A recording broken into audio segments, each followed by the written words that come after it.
नमस्ते। आज हम बात करने वाले हैं उस सिस्टम की जो हमारी पूरी दुनिया को ऑर्गेनाइज करता है। एक ऐसा सिस्टम जो दिखता तो नहीं पर है सबसे जरूरी।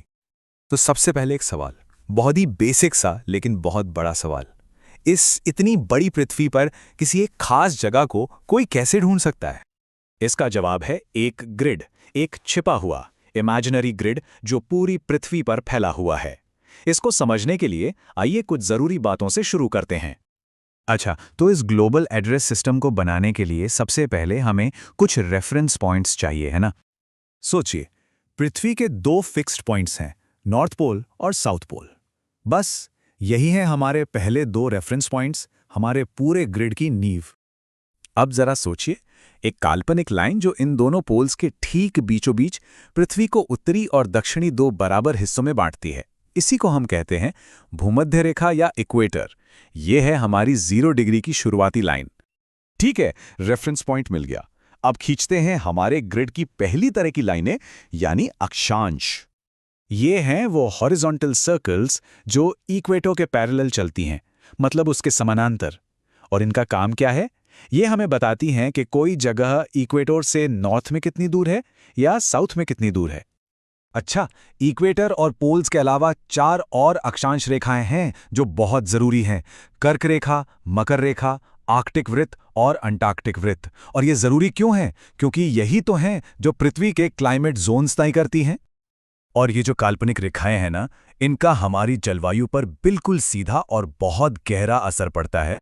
देखिए, होता क्या है कि कर्क और मकर रेखा के बीच का जो इलाका है उसे सबसे ज्यादा सीधी धूप मिलती है। इसीलिए ये हैं उष्णकटिबंध।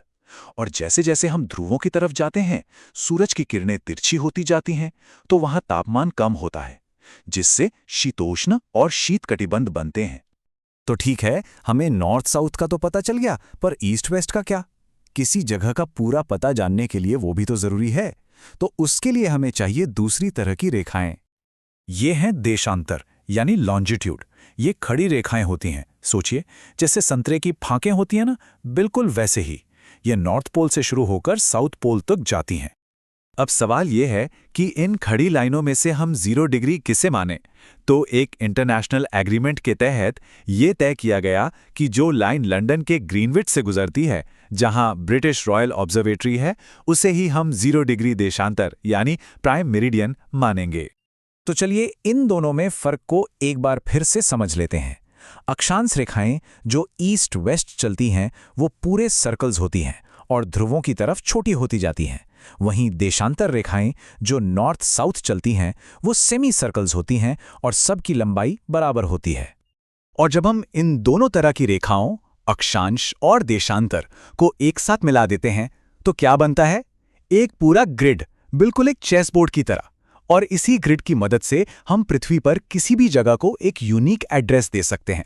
लेकिन कहानी यहीं खत्म नहीं होती। ये ग्रिड सिर्फ लोकेशन बताने के काम नहीं आता।